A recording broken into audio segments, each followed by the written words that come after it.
Good afternoon, ladies and gentlemen. My name is Mazure Young. I'm the founder of the Esther Kai Kai Memorial Outreach. I want to take this time to say thank you to everyone who is watching us live right now. This has been quite an ordeal for us getting this work done. And today, I want to walk you through everything that has been accomplished and what else is needed.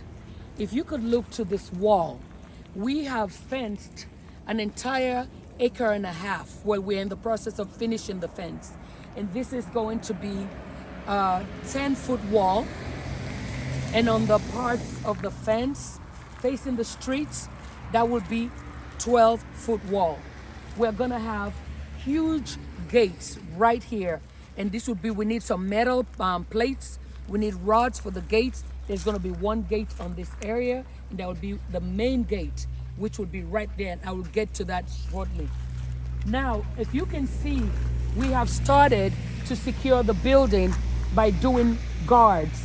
All of the windows are being guarded before we actually, all of the windows will be guarded before we actually bring the windows themselves to give more protection.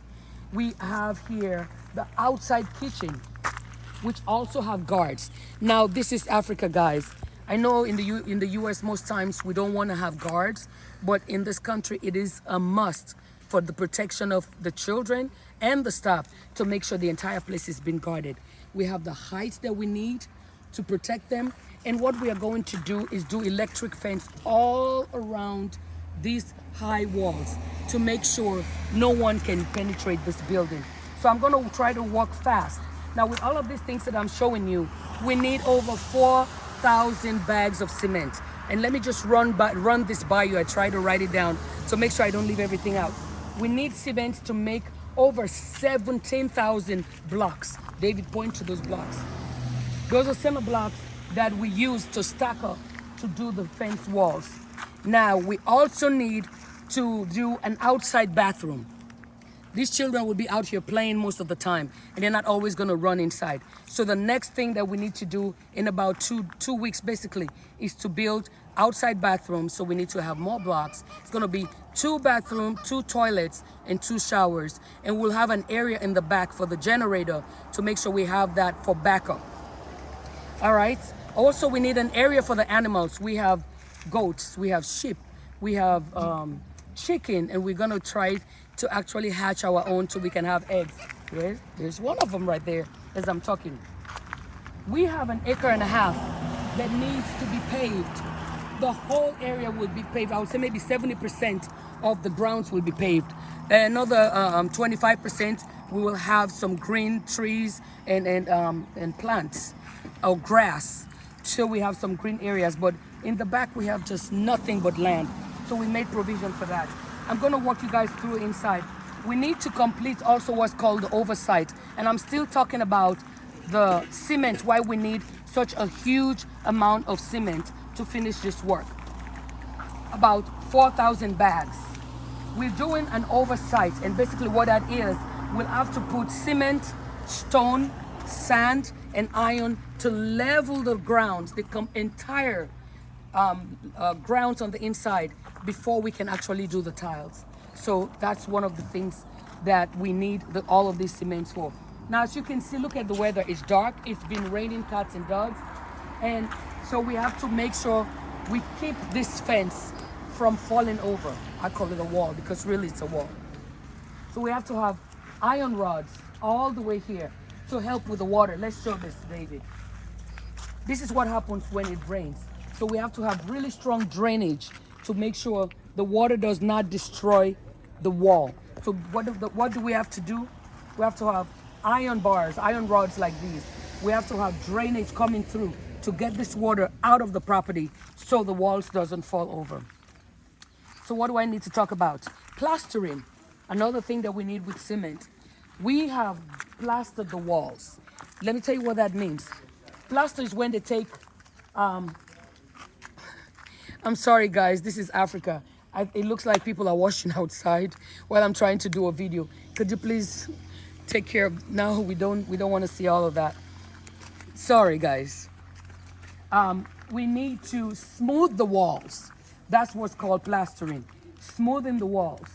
And before we actually do the primer and the paint, that requires lots of sand, lots of cement mixed together to accomplish that goal.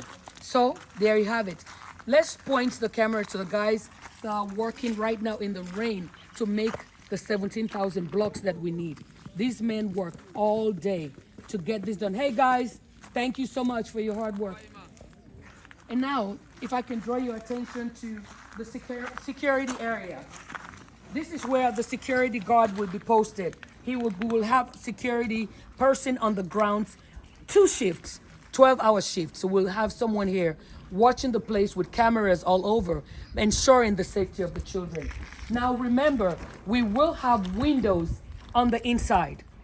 We will have windows all around. The guards are just there for another level of protection. Now look at this gate. This is all about safety, safety, safety. These are heavy, heavy metals that have been erected here. What this will do is when someone comes, you'll have to come through here before you actually get into the building. So we'll have, yes, glass doors, but we have these heavy walls of protection from these metals. And David, if you can point to the roof. We did part of the roof, but you can see we have some leaks. So we waited for the rainy season to identify any leaks that might be here. So before we actually put the sheetrock. So what we have to do is buy more sheetrock to cover the entire ceiling of the property. And that's gonna happen in about 2 weeks. But we have to go through the entire building and take care of all of these leaks. All of the leaks from the roof have to be taken care of. To my right is the security post, as I mentioned earlier.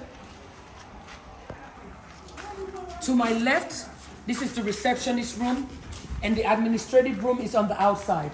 So this is the floor that I was talking about oversight.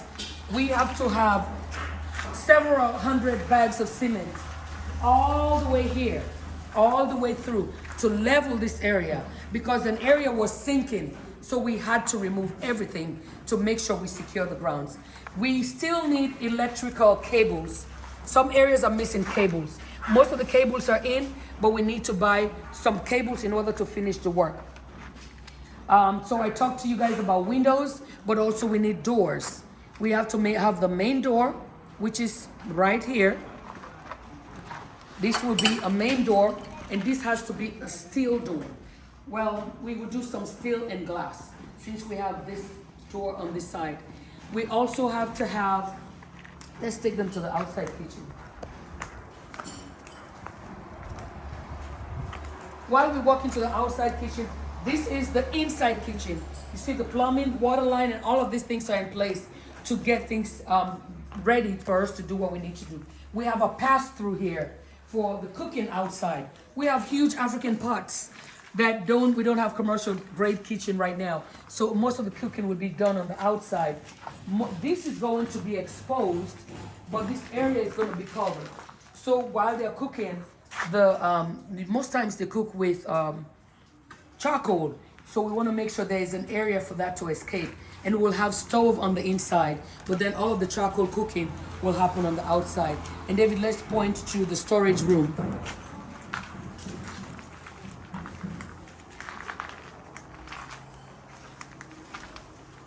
This is where we'll store all of the things that the children need for the day-to-day cooking and caring for the kids. We also need, another thing that I want to talk about is light, electricity. We are far away from the town, basically, and the government light has not arrived to this local area. So we have absolutely no light. We have to have backup generator, but what we need even more, solar panel and batteries to power 18,000 square foot building. Because keep in mind, we have this building, we are going to do outside area for the staff.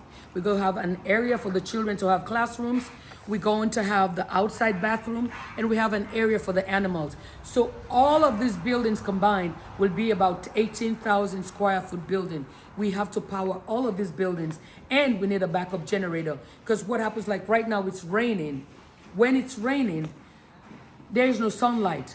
So we, of course, the battery will try to actually keep some of the power, but there are times we will need a generator to back that up a little bit. So let me see what else I have not. We need vehicles. We need buses, a 30-seater bus to bus the children and the staff. And then we need 2 minivans for the day-to-day running of the ministry. And our goal for this completion is $250,000. That is not only going to take care of everything that I've mentioned, it's also going to help us for the day-to-day running of the ministry. We have to take care of the children. All of them, all 24, have to be in schools. And for each child, we're not trying to put them in public schools because the educations, unfortunately, are not that great. If we're going to give them first-class education, they all have to be in private schools. And we have to have someone to teach them, to bring them up to schedule, up to par at what they need to be able to compete in these schools. Now, let me tell you a little bit of some of the challenges we have here. Workers don't stay at the job. You pay them well, they take the deposits, and then they disappear. And then you have to find another person. This is why since December I've been working on a fence, and I'm still right here doing this fence. That's problem number 1. Number 2, when they show up, there's a lot of stealing that happens. You have to be careful with who is doing what. That is constant. You have to constantly be looking around to protect the property, to protect the things. Prices change every week. It is impossible to give a realistic budget. When people ask me, what do we need to complete? I've given you $250. I've added a 10% cushion. Hopefully, by the time we're done, that will be exactly what's needed. So these are some of the things that we have to talk about. And I need tile while I'm here. We need tile for the floors. I have not purchased enough tiles to do even the living room and dining room area. So we have to cover the entire building with tiles. We also need submersible machines. That's what's going to bring the water from the well all the way to the tank. We need about 6 Miller tanks to house this entire areas, to support us and give us clean water, which is one of the reasons we have so much malaria because of bad water, and typhoid because of bad water. Now I'm going to do this really quickly. I know I'm saying a lot, but I want you guys to be able to just see everything we've done. Let me show this metals. These are all for security. And we're still going to have glass here. Windows are coming inside for more protection. David, let's walk quickly to the front of the orphanage. So here is the dining room. All of this is the sitting room. These kids have nothing but space to spread around. And these are the different levels. These are 2 of my boys. This is the girls' levels. Look at that, more protection. This is the boys' level. We're going to do the same thing here, down here. So guys, I just want to thank you all for taking time to hear what I have to say about this ministry and for giving me the honor and privilege to not only honor God, but to honor my mom by doing what's necessary to give these children a chance. Every single one of their lives has been changed as a result of this ministry. They have a future, they have a hope. We have children here that want to be pastors. Others want to be involved in politics. Others want to be in construction. They have been able to think more. Their visions have been expanded just because we are here. So I really hope that you would help me with this push. Starting now in the next week, I need to have at least 50 to 80,000 in hand for us to do the very next thing. And the goal is to be open in December. And I know that God will get us through because He's brought us a mighty long way. I thank you for your time. I thank you for your support. And I pray that the Lord provide all of your needs as He would mine according to His riches in glory. Again, this is Mazare Young. God bless.